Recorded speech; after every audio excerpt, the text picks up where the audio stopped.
கடவுள் என்னும் முதலாளி கண்டெடுத்த தொழிலாளி விவசாயி விவசாயி.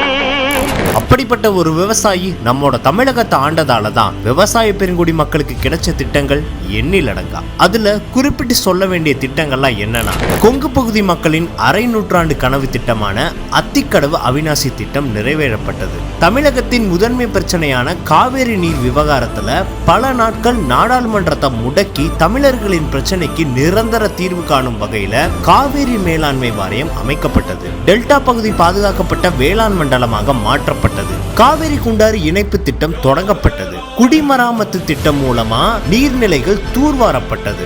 தெற்காசியாவில் மிகப்பெரிய கால்நடை பூங்கா சேலம் தலைவாசல் பகுதியில் அமைக்கப்பட்டது. மேட்டூர் காவிரி உபரி நீர் நீரேற்றம் திட்டம் மூலமா 100 ஏரி நிரப்பப்பட்டது. பருவமழையினால பாதிக்கப்பட்ட விவசாயிகளுக்கு இந்தியாவிலேயே முதன்மை மாநிலமா பயிர் காப்பீட்டு பெற்று தரப்பட்டது. 2247 கோடி விவசாயிகளுக்கு வறட்சி நிவாரணம் வழங்கப்பட்டது.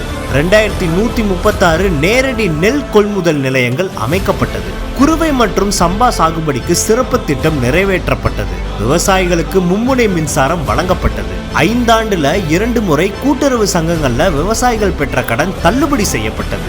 134 தடுப்பணைகள் கட்டப்பட்டது. 90 ஆண்டுகள்ல முதல் முறையா மேட்டூர் அணை தூர்வாரப்பட்டது. இப்படி நாள் முழுக்க விவசாயிகளுக்கு எடப்பாடியார் செய்த சாதனைகளை சொல்லிக்கொண்டே போலாம். பச்சை துண்டு அணிஞ்சுக்கிட்டு தமிழகத்துல பசுமை புரட்சியை ஏற்படுத்திய இந்த மாதிரி ஒரு விவசாயிய பார்த்தா வயல்ல கான்கிரீட் ரோடு போட்டு 17 சக்கரை போட்டு இருக்கீங்களா அப்படின்னு கேக்குற சில விஷ வாய்களுக்கு வயிற்றுல எரிச்சல் வர்றது இயல்புதானே.